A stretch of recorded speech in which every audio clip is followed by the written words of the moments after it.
vimos parte de eso en la, eh, con las vitaminas y todo eso, ¿ok? Bueno, entonces vamos a continuar con la hojita que ya tenemos, que dejamos pendiente eh, el día anterior. Ahora entonces, ¿qué puede provocar la desnaturalización? Espérenme que no saque mi cuaderno con los nombres.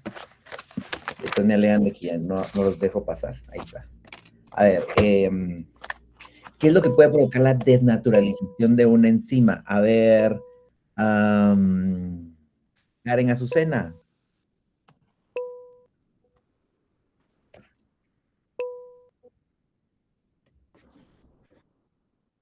chicos,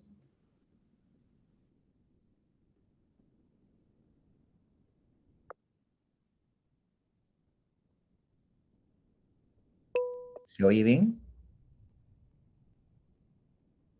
Sí, se oye bien.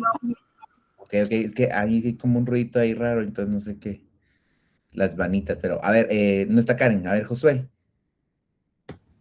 Pues la desnaturalización se provocaría por factores como el pH, cambio de temperatura, Ok, y creo que los agentes químicos. No sé cuál otro. ok. Entonces, tenemos cualquiera de esos. Recuérdense que cuando iniciamos la parte de enzimas dijimos que actuaba como una proteína, ¿sí? Y al final las vimos, y lo vimos en el lab con Ingrid, que cómo se puede desnaturalizar una proteína. Y al final, si la enzima es eso, es ese tipo de biomolécula, pues lo mismo le va a suceder a ella. Entonces, no entramos mucho en esto porque lo explicamos bastante en la BioQ 1, pero por ejemplo, lo que decía Josué, cambios de pH, ¿sí? Recuérdense cuando hablábamos pH fisiológico, ¿sí? El pH fisiológico. Entonces, si no hay un pH fisiológico, eso va a generar que se desnaturalice una proteína.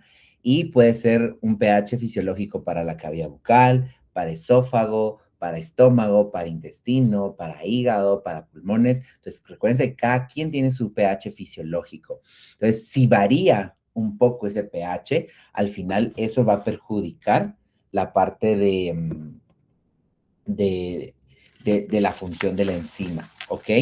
También hablábamos un poquito entonces, ¿qué va a pasar?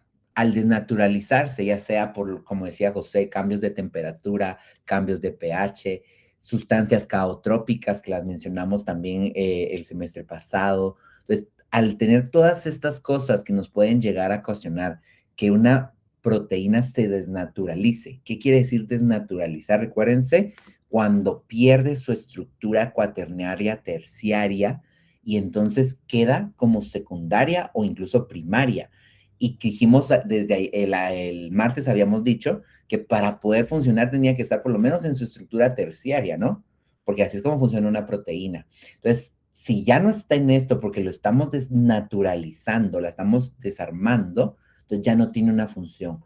¿Va a estar la enzima? Sí, pero no va a funcionar porque no va a tener la forma correcta y no pueden llegar a conectarse las coenzimas, los cofactores y activar a esta. Entonces, la velocidad, la rapidez con la que se va a dar la reacción va a ser mucho más lenta, ¿sí? ¿Por qué? Pensemos en una desnaturalización, piensen en una figura que la enzima sea redondita, ¿sí? Por alguna razón empezó a cambiar el pH en el lugar y se vuelve de uno de los puntos, de uno de los lados, se vuelve como plana, ¿sí? Sigue siendo medio redondita de los otros lados, pero de un lado es plana.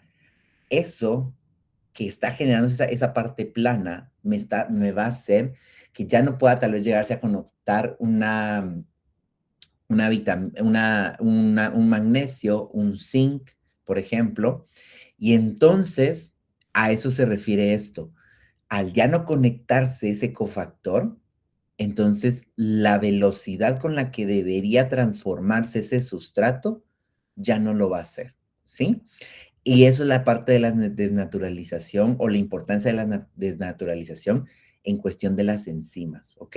Como digo, esto no entramos tanto porque pues eso ya lo explicamos bastante bien en la BioQ 1, ¿ok? Entonces, si no, hay que ir a repasar un poquito esa parte de la BioQ 1. Ahora, teníamos la nomenclatura. ¿Cuál era el sufijo que siempre les dije que se colocaba cuando teníamos una enzima? A ver, Sofía, Marcela.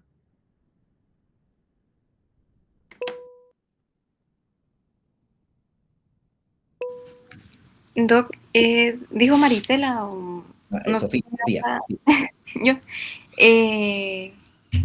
Asa, ¿no? ASA, el término ASA. Entonces, va a haber excepciones y las vamos a ir viendo durante toda la bioqui.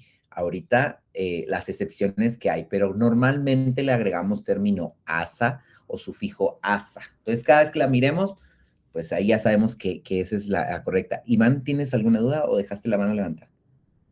¿No? Ok. Y ahí tienen un cuadrito que tienen que ir llenando, que es el de los últimos que tenemos, y ahí tienen que ir colocando de acuerdo, ahorita vamos a ver que hay dos maneras como de clasificar las enzimas o de nombrar las enzimas, ¿sí? La primera va a ser de acuerdo a su uso común, ¿sí? Entonces vamos a poner en la primera fila de acuerdo a su uso común y ahí van armando las partes que debe llevar esto para nombrarla, ¿sí? Vamos bien porque creo que dejé de último el cuadrito o la pregunta, entonces por eso solo les pregunto si sí entendimos. ¿Vamos todos bien en la hojita? ¿Alguien se me perdió? ¿No? Va. Entonces, primera fila, de acuerdo a su uso común. ¿Qué vamos a hacer aquí? Y estos términos, como pidió ahí Eric, pónganlos abajo en su glosario, en su lenguaje nuevo, sustrato. Esto ya tiene que empezar, usted ya lo tiene que empezar a utilizar como lenguaje médico, tanto ahorita en Bioqui, como en Fisio, como en Pharma, como en Micro. Entonces, todo esto ya es un lenguaje que ustedes tienen que empezar a utilizar. Entonces, voy a tener mi sustrato, quiere decir que es con lo que yo inicio. Pensemos siempre, yo les trato de decir, si alguien cocina, vamos a cocinar. ¿Qué necesito yo para hacer una pasta? Pues la pasta. La pasta va a ser mi sustrato, ¿sí? En dónde tiene que ir a actuar la enzima, ¿sí? El sustrato es a donde la enzima tiene que ir a actuar. A eso yo le voy a agregar el sufijo, perdón, asa. ¿Y qué es lo que me indica ese sufijo asa? Que hay una actividad o enzimática, una catálisis, ¿sí? Cuando estamos hablando, recuérdense, de enzimas, estamos hablando de que van a hacer catálisis, que es una reacción química. Y a eso es la primera forma de llamar a una enzima, ¿sí? Entonces, solo agrego el sustrato, el nombre del sustrato, y a ese nombre le agrego el término asa.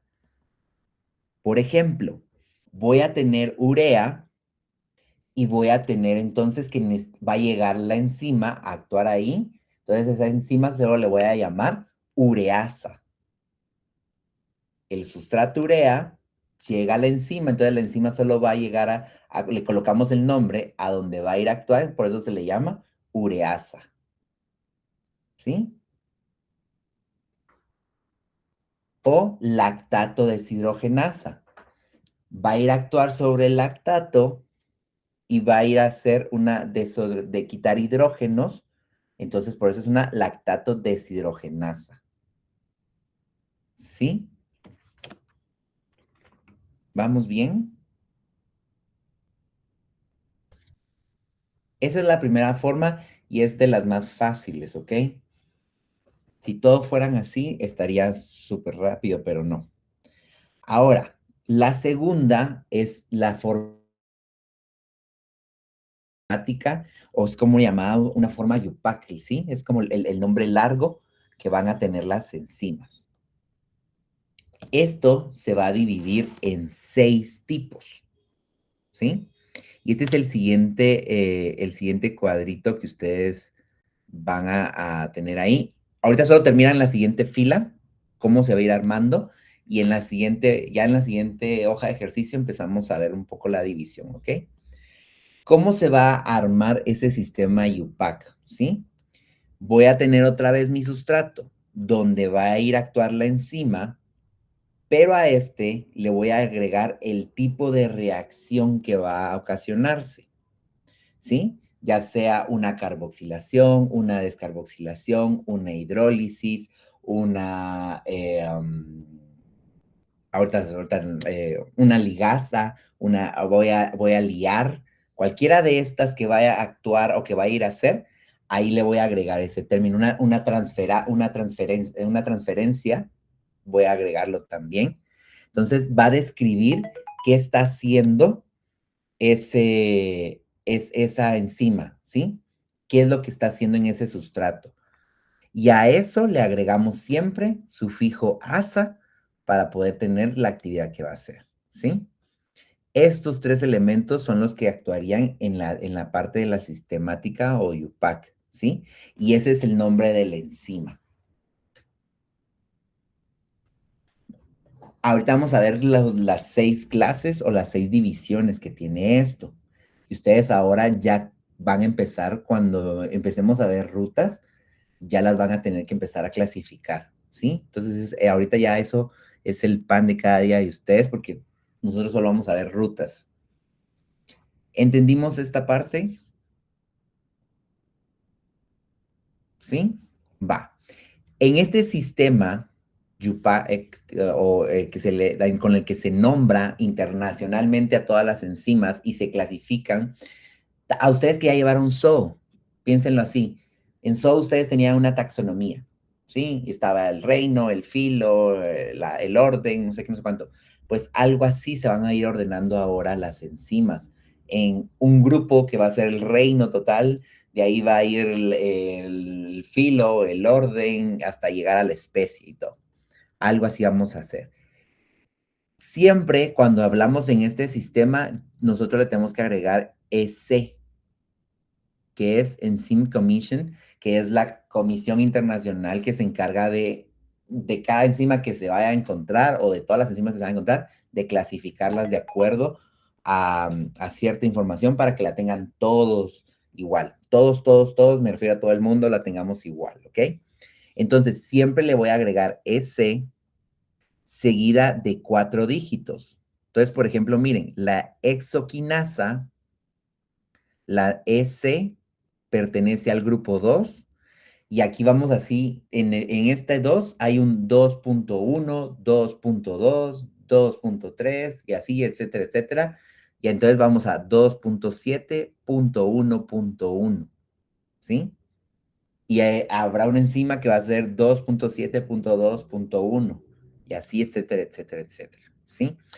Yo no creo que se aprendan todos estos dígitos, por lo menos solo el primero, a qué grupo pertenece en grande, digamos, ¿ok? Ese es el que más me interesa que ustedes sepan. Toda la demás clasificación no, ¿ok? ¿Vamos bien? Sí, María Fernanda. Perdón, doctor, yo no entendí. ¿El S se le agrega en el sustrato? No, el SC se le agrega cuando tú la vas a nombrar. Ah, ya, ok. O sea, tú vas a nombrar, por ejemplo, vas a decir, está la exoquinasa, para saber cómo su nombre científico, digámoslo de una manera, tú le vas a agregar siempre EC 2.7.1.1. Entonces, aunque tú estés en China, si tú miras el EC 2.7.1.1, sabes que es una exoquinasa. ¿Sí? Ya. Gracias. Pero el S solo es como para decir que es el nombre científico, digamos, de la enzima, ¿ok? Bye. Ahora entonces, pasémonos a la siguiente hojita. Terminamos esa. Cuando tengamos que subir, subimos esta hojita, lo que resta de esa hojita, ¿ok? Bueno, vamos con un poco de repaso porque no hemos tenido repasos por cuestiones, entonces prefiero que tengamos siempre esto porque he visto algunas cositas en las hojas, ¿ok? Bueno, a ver, Taira. Taira. Sí, doctor. A ver, pues, ¿cuál es la relación del ATP con la tiamina? ¿Qué relación tienen estas dos moléculas?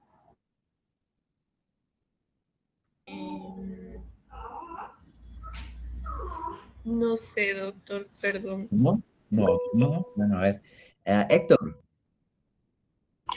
Que cuando hay problemas con la tiamina, va a haber problemas con las deshidrogenasas y va a disminuir el ATP. Ok, ¿y qué más? Está bien Y eso. Eso es una. ¿Y la otra?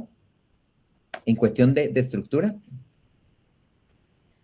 que si le agregan dos grupos fosfato, el ATP va a transferir dos grupos fosfato Exacto. Héctor, al estamos con pirofosfato de todo. tiamina. Estamos con Claro. todo. Va, me parece, Héctor. Entonces, las dos cosas que dijo Héctor, la verdad, la otra no la había yo tomado en cuenta, pero las dos cosas son ciertas. Tenemos que tener tamina, ATP, porque es la que le va a transferir los grupos fosfato para que sea una vitamina activa, una previtamina, ¿sí? Sin ese ATP, no hay quien le transfiera esos grupos fosfato. Y aparte lo que dijo también Héctor de la parte de la deshidrogenasa, ¿ok? Bueno. Siguiente. Lisa, ¿cuál es la vitamina que participa en los procesos de oxidorreducción como coenzima? ¿Está Lisa? Como coenzima. Ajá. Sería la vitamina C. Sí. Ok. ¿Están todos de acuerdo? María Fernanda.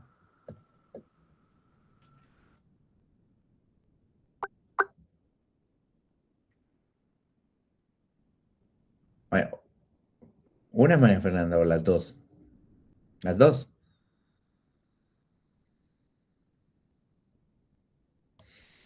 Principalmente la riboflavina, María Fernanda. ¿Sí? Esa es la que va a participar en procesos de oxidorreducción, ¿ok? Es importante que esta vitamina tiene que estar bien en el organismo para procesos de oxidorreducción. Tal vez ahí va un poquito más a lo que también decía Lisa, en los procesos de las vitaminas, sí es importante porque al final las oxidorreducciones van a hacer que se liberen ciertos hidrógenos y eso, pero no tan así. Creo que ahí puede haber un poquito de confusión.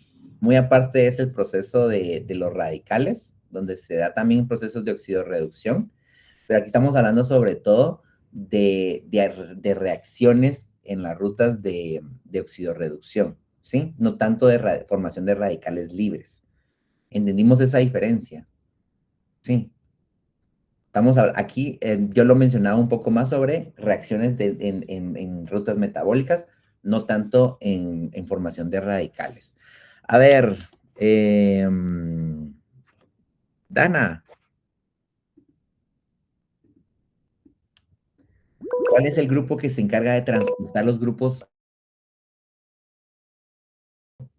en el COA? No está Dana, entonces los ¿No que está le... Dana? Bueno, No. entonces, ¿quién me levantó la mano primero? Alejandra.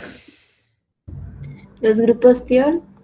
Los grupos TIOL son los más importantes, muy bien. Siguiente. Karen Fernanda. ¿Está? Sí, aquí estoy. Aquí está. ¿Por qué los perros predisponen a deficiencia de vitamina D? No, esta sí no sé. ¿Por qué me preguntan a difícil? A ver, Josué. ¿Se me escucha, Doc? Sí, se te escucha.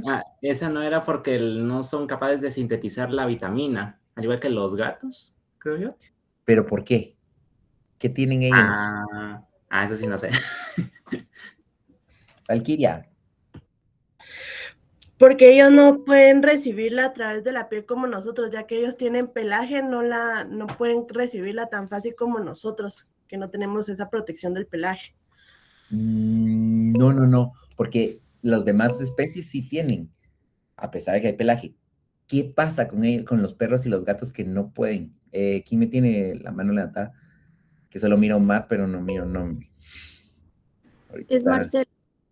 Marcela, a ver. Gracias, Ingrid. Porque no la pueden producir, sino solo viene totalmente de la dieta. ¿Pero por qué? Porque O sea, ustedes me están dando me están dando razones, pero ¿qué es lo que los hace tener a ellos? Fátima. porque no tienen un precursor, el que es 7 algo del colesterol. Ellos tienen deficiencia de 7-dehidrocolesterol. O sea, los perros y los gatos no tienen ese componente, ese sustrato en la membrana basal, y entonces ellos les cuesta mucho producir vitamina D endógena. Por eso es que sí, hay todo lo que ustedes me decían. Hay que dárselos en la dieta, hay que agregar, porque solo la consumen, etcétera. Sí. Por eso es que a ellos siempre sus concentrados van a venir muy ricos en vitamina D, porque ellos no tienen cómo producirla por la piel. Los demás animales sí, porque sí tienen en esa membrana basal de la epidermis, o de la dermis, perdón, este 7 de hidrocolesterol, ¿ok? Bueno, estuvo buena la plática de este. ¿Cuál es el nombre de la forma activa de la vitamina C? Evelyn, está Evelyn. Tampoco está. Ok, Oralia, porque no ha pasado, ya no ha pasado. ¿Era el ácido ascórbico? ¿El ácido ascórbico, solo esa? ¿Alguien más? Alejandra. ¿El ácido dehidroascórbico? El ácido ascórbico y el ácido dehidroascórbico, muy bien. Estas son las dos formas o los dos nombres que pueden recibir. Bueno, entonces ahí está un repasito de lo que hemos estado viendo, de las vitaminas y todo eso. Como les digo, habían cositas que uno va viendo que quedan no muy claras, entonces por eso las agrego aquí. Ahora vamos a ir al cuadrito que está ahí abajo y vamos a ver esa división de las 6 clases que estuvimos hablando del sistema UPAC, de las enzimas, ¿ok? Vamos a ir hablando de cada uno. Tienen un cuadro ahí, agregan cómo se le denomina al grupo, digamos, general, y ahí para que pongan, les dejé para que pusieran características y ejemplos de enzimas que vayan a entrar en estas. Son algunas, ¿ok? Son solo algunas. Lo que yo necesito es que ustedes ahorita entiendan qué es lo que hacen las enzimas cuando están agrupadas aquí, porque ustedes, aunque no se sepan la enzima, al ver lo que está sucediendo en la reacción, ustedes van a decir, esta es una enzima oxidorreductasa, esto es una enzima liasa, solo con saber o entender qué es lo que está pasando en la reacción. No es necesario que se aprendan los nombres de todas las enzimas, ¿ok? Bueno, la primera entran en el grupo de las oxidorreductasas y esta es la que transfiere electrones o hidrógenos entre las moléculas, ¿sí? Van entonces a estar catalizando todas las reacciones que tengan que ver con oxidorreducción. Si se están moviendo hidrógenos, si se están moviendo electrones de un lado para otro, es un proceso de oxidorreducción, entra una oxidorreductasa. Y a las oxidorreductasas las llamamos S1. Más o menos en qué tipo de reacciones van a estar, donde se produce mucha energía en la parte de respiración celular, ¿sí? En la mitocondria, muchas enzimas van a estar ahí y son oxidorreductasas, porque entonces al final eso es lo que van a hacer. Regulan también algunos procesos metabólicos, algunos ejemplos de esto, las deshidrogenasas. Ojo con el nombre, deshidrogenasas, mueven hidrógenos, tiene que ser oxidorreductasa, ¿sí? Como les digo, hay una clasificación enorme de estas, pero por lo menos que ustedes identifiquen que son oxidorreductasas, yo me quedo por bien servido.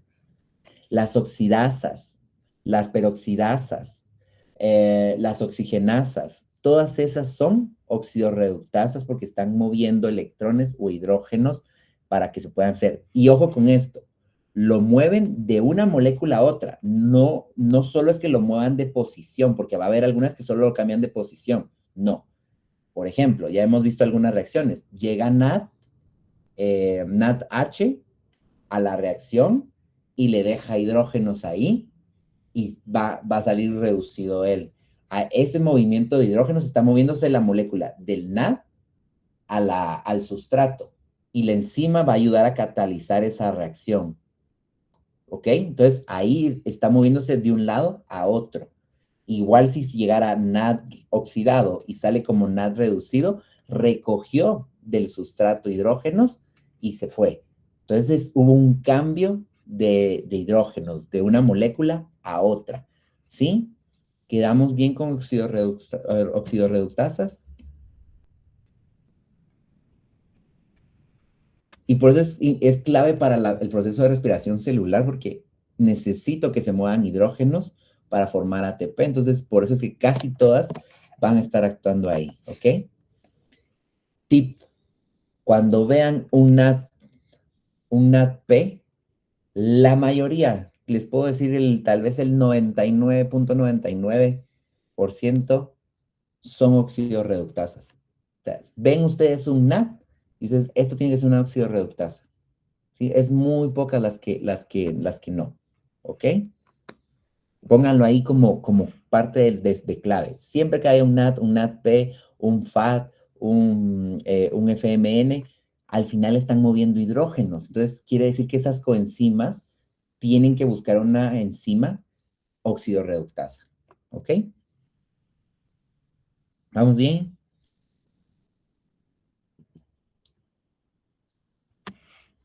Ahora entonces,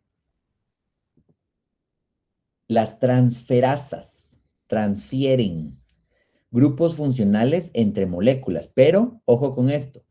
Aquí transferíamos hidrógenos o electrones. Aquí estamos transfiriendo grupos metilo, grupo fosfato o grupos amino.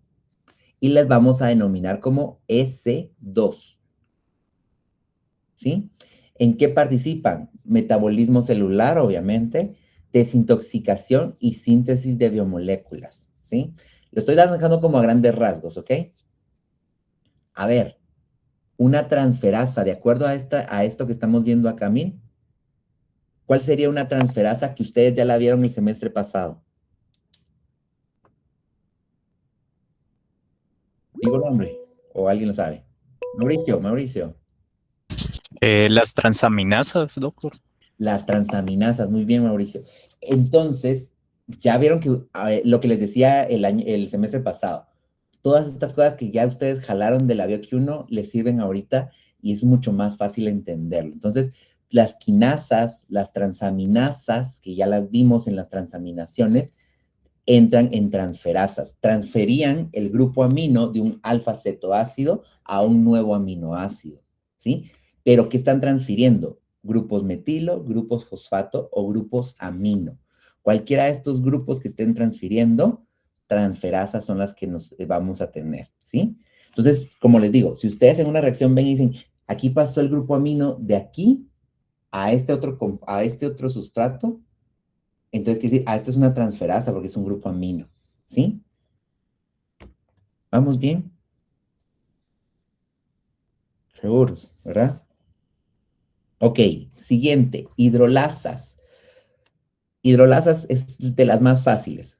Rompen el enlace, pero ¿qué necesitan para romper? Agua. Quiere decir que en esa reacción va a estar entrando agua. S3.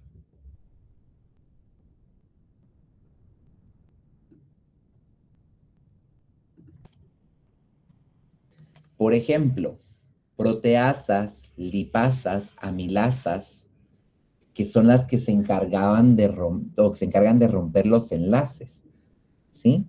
Enlaces glucosídicos, ¿se acuerdan de la esterificación? Cuando mirábamos que entraba los triglicéridos de la dieta y llegaban las lipasa pancreática. Pues las lipasas pancreáticas lo que llegaban, ¿se acuerdan? Era romper el enlace éster. Lo rompían con agua, ¿sí? Ahí entraba una lipasa.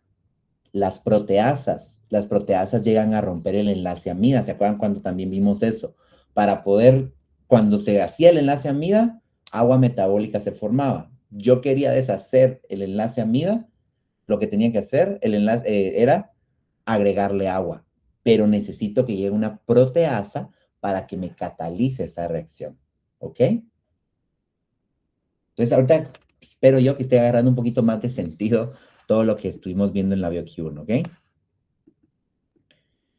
Si hay alguna duda, me dicen. Ahora, la cuarta. Aquí este sí se complica un poquito. Un poquitito, solo es un poquito. Las liasas añaden átomos o grupos funcionales, pero ¿a dónde los van a añadir? A enlaces carbono-carbono, a enlaces carbono-oxígeno, a enlaces carbono-azufre y a enlaces carbono-nitrógeno. A cualquiera de estos, no es que lo agreguen a todos, porque no todos los sustratos van a tener, pero la característica de esto es que cuando lo agregan a estos, van a hacer que se dé un doble enlace o se forme una estructura en anillo. ¿Sí? Voy otra vez, añaden átomos o grupos funcionales, está la enzima, y la enzima le va a añadir algún grupo, algo, a ese sustrato, ¿en dónde? Donde hay un enlace carbono-carbono, carbono-oxígeno, carbono-azufre, carbono-nitrógeno, pero al agregar ese compuesto, ese elemento, ese átomo a uno de estos, genera un doble enlace o hace un anillo en el producto. ¿Sí? Las denominamos como S4.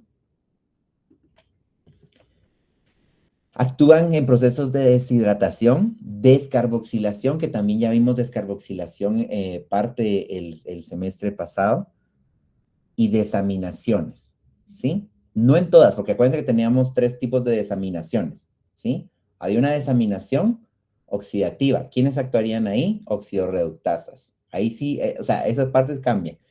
Por ejemplo, en unas desaminaciones que pueden actuar, aquí les puse algunas, y estas son importantísimas, las vamos a ver cuando empecemos glucólisis.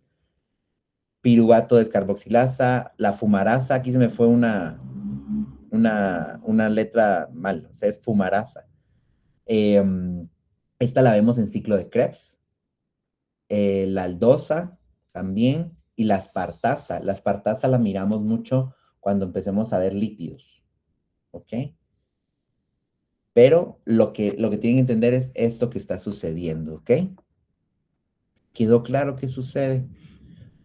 Parte de la actividad de aprendizaje de la otra semana es que yo les voy a dejar reacciones para que ustedes las analicen, ¿ok? Y las clasifiquen.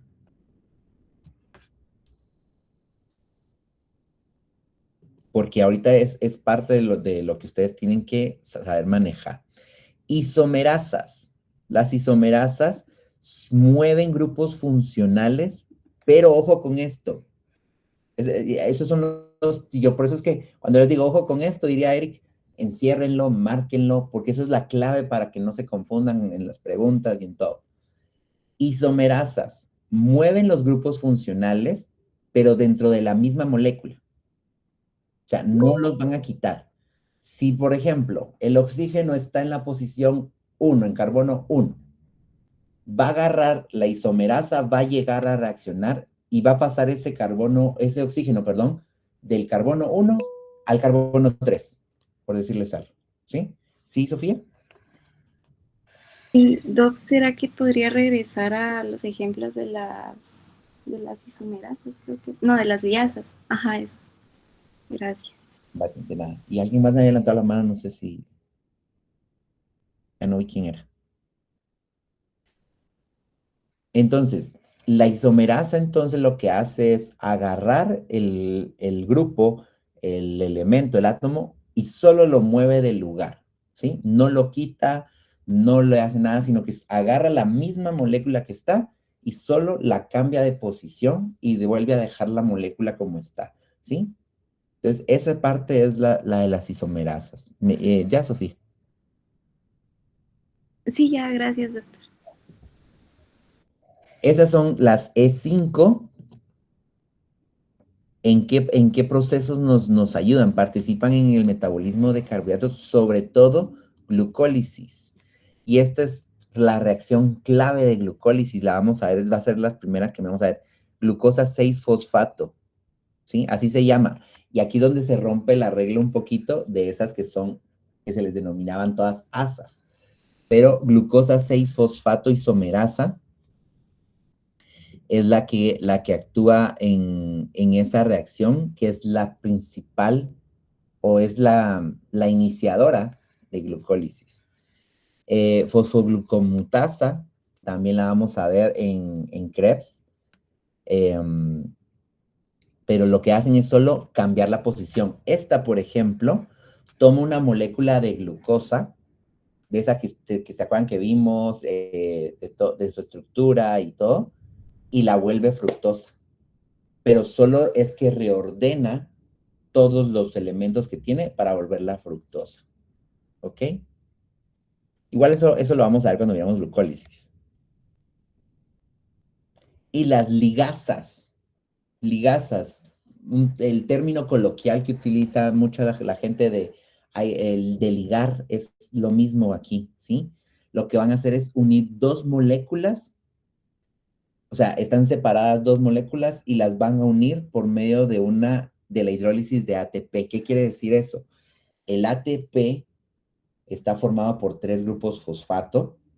Se van a hidrolizar esos grupos fosfato y al hidrolizarse liberan energía. Al liberar esa energía, entonces hacen que estas moléculas se unan por completo. Por eso les digo, es casi el mismo término coloquial que usamos de ligar, como que se casaran estas dos moléculas y se unen completamente. Entonces necesitan de esa energía para poder reaccionar.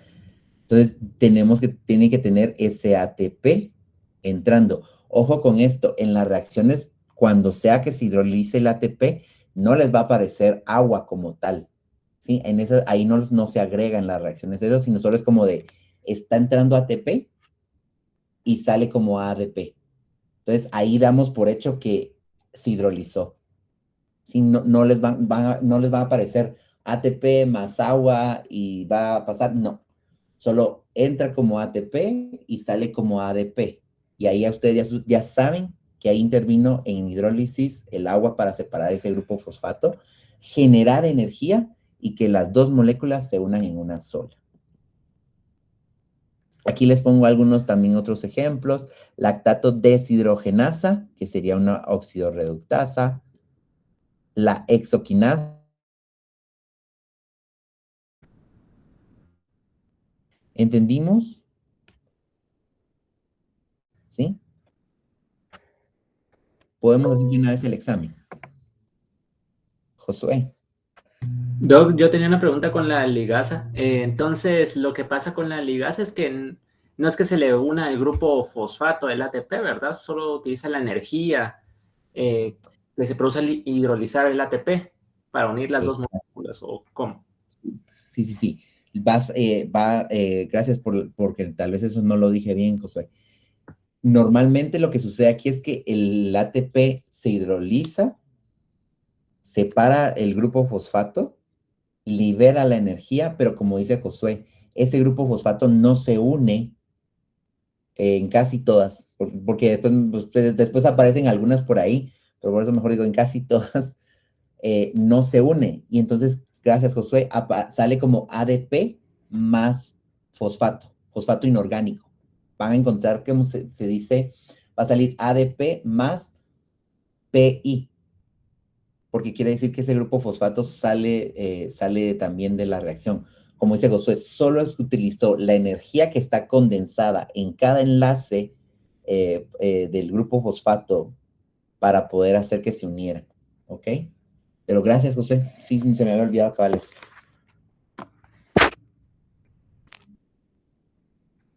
Listo.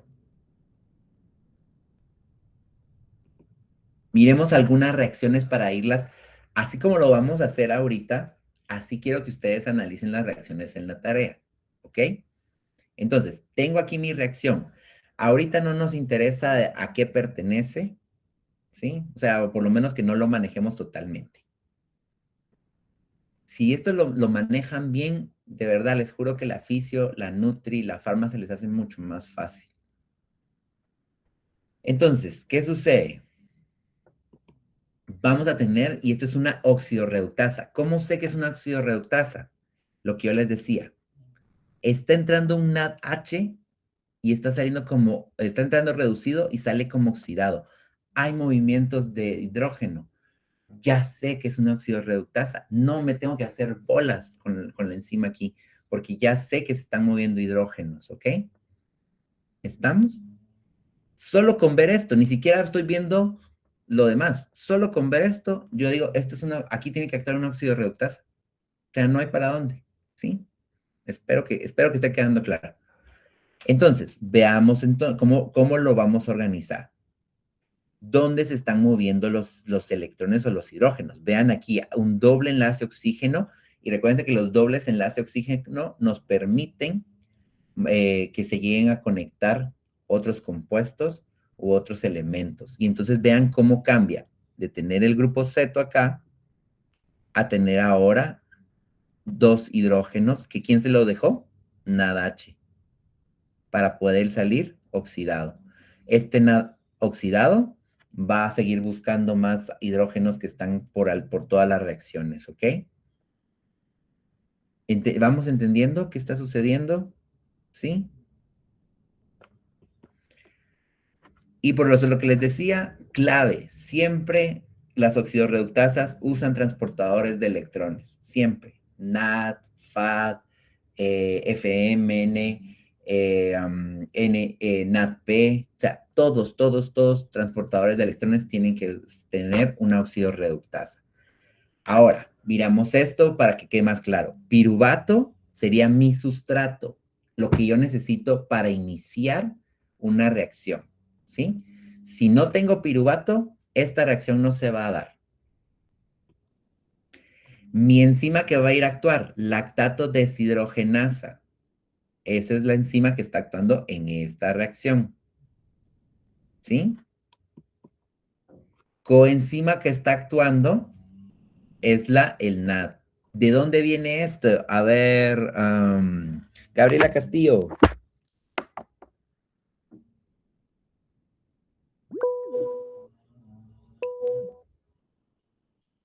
¿No? ¿Cuál era la pregunta? ¿De dónde viene el NAD? ¿Quién le da origen al NAD? A esa coenzima.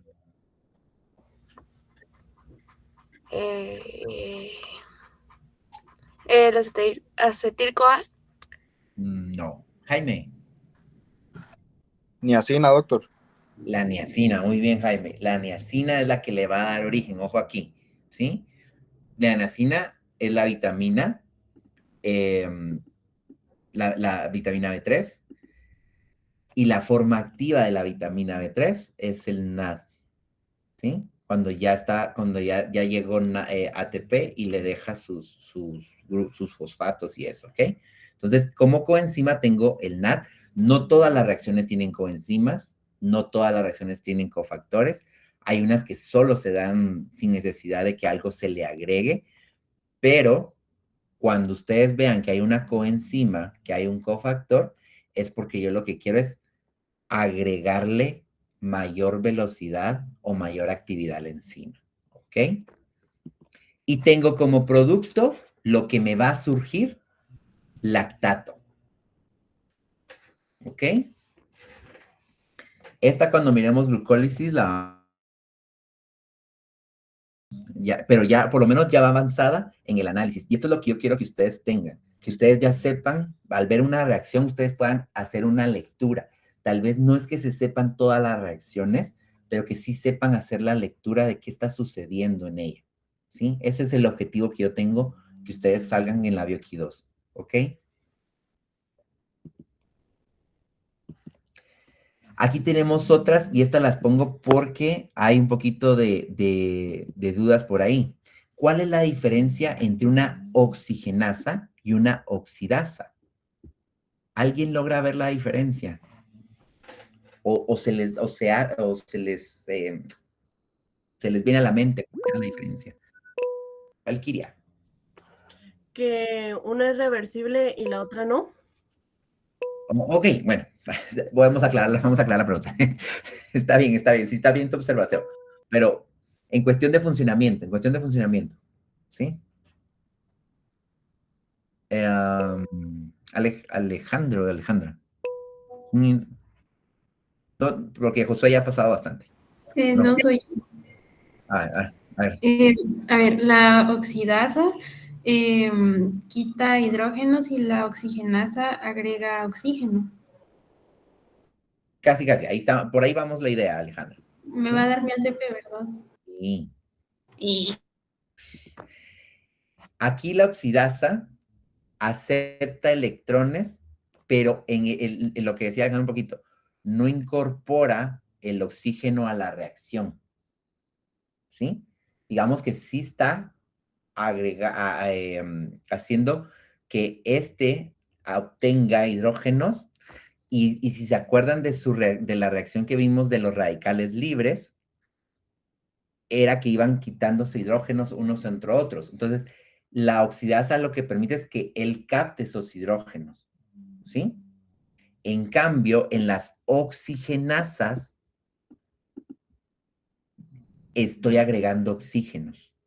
En esta, no voy a agregar oxígenos. Solo me permite que el oxígeno que ya está en la reacción pueda obtener electrones. Esas son las oxidasas, enzimas oxidasas. O sea que en las reacciones que ya vimos de vitamina C, vitamina E, glutatión y todo eso, ahí van a actuar enzimas oxidasas. En las oxigenasas tiene que llegar una molécula de oxígeno y vean cómo se transforma. Tengo el triptófano, que es un aminoácido, y vean cómo se va una molécula de oxígeno y otra molécula de oxígeno, pero se agregaron esos oxígenos, y estas son las oxigenasas, ¿sí? Estas son diferencias. Ambas son oxidorreductasas, ¿ok? Pero son diferente forma de actuar, ¿ok? ¿Estamos? ¿Sí? Ok. Se me olvidó decir esto. Las oxigenasas tienen una clasificación por ahí, solo se las menciono. Se dividen en monooxigenasas o dioxigenasas, que es lo único que me quiere decir qué cantidad de oxígeno se agregaron. Si solo se agrega un oxígeno, monooxigenasas. Si se agregan los dos, dioxigenasas. ¿Ok? Y aquí era lo que les decía y lo vengo a poner otra vez sobre la mesa. No todas las enzimas terminan en asas. Por ejemplo, está la tripsina, la quimiotripsina, que no terminan en asa, ¿ok? ¿Sí, Héctor? Doctor, perdón que le pregunto hasta ahorita, pero no sé si dio ejemplo de las ligasas o no le escuché, no sé. Pues yo me acuerdo que sí. ¿O no? No sé. Las que mencionó cuando dijo lo de las ligasas fue la de exoquinasa y no me acuerdo cuál otra, pero no, que no eran ligasas como tal. Yo tengo lactato deshidrogenasa y exoquinasa. Sí. O esas sí cuentan como ligasas. De la ligasa. No. Aquí no les di ningún ejemplo de entonces. No les puse ningún ejemplo de ligasas. No les puse. Gracias, Héctor. No, estas dos que les puse aquí, la exoquinasa es reductasa pero la exoquinasa es transferasa y la lactato deshidrogenasa es oxidorreductasa. Ligasas estaría, por ejemplo, ADN ligasa, que se usa para la síntesis de ADN.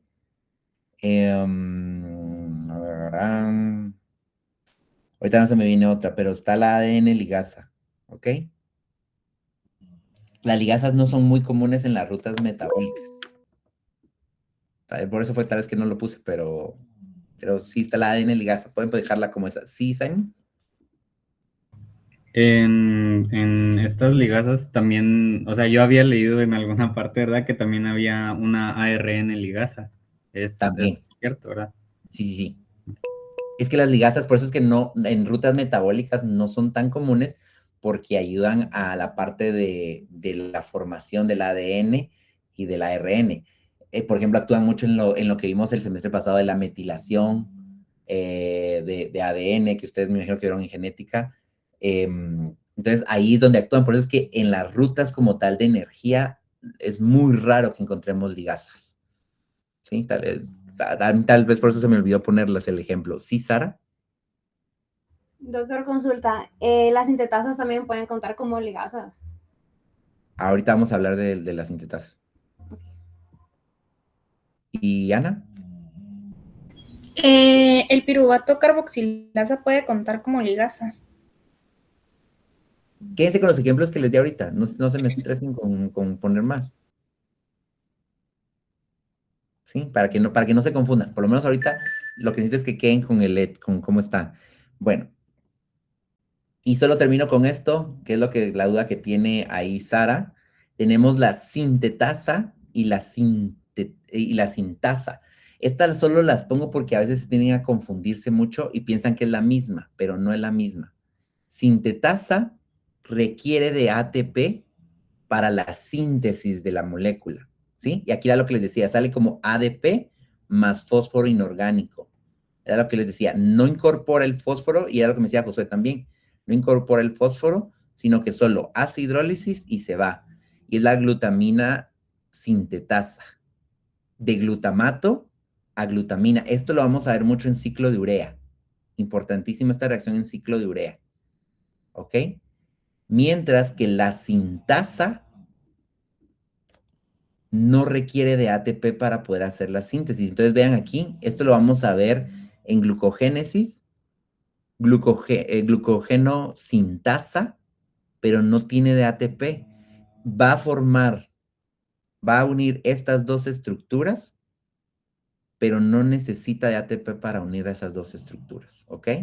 Entonces, esa es la diferencia. La sintasa no requiere ATP, mientras que la sintetasa sí requiere ATP para hacerlo. Tienen la misma función, pero no son iguales.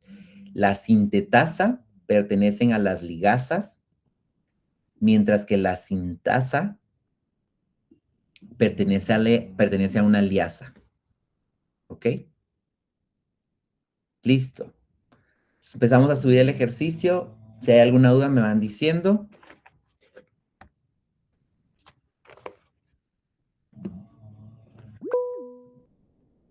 Sí, ¿Diana?